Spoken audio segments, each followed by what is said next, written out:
welcome to the summit of Torc Mountain. And this is 34 minutes and 3 seconds.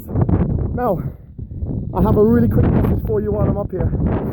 No matter how busy your weekend is, no matter what you're doing, take time to get out and enjoy what's on your doorstep.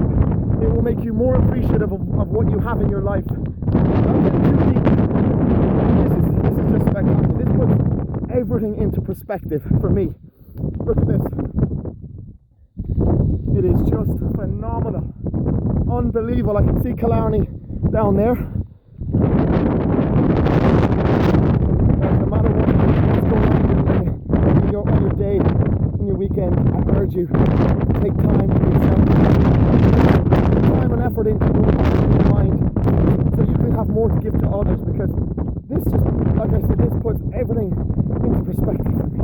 This is just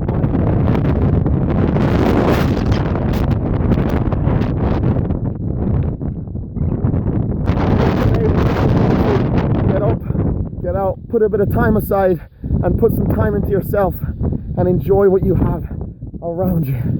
Signing out from Torc Mountain. Enjoy your weekend.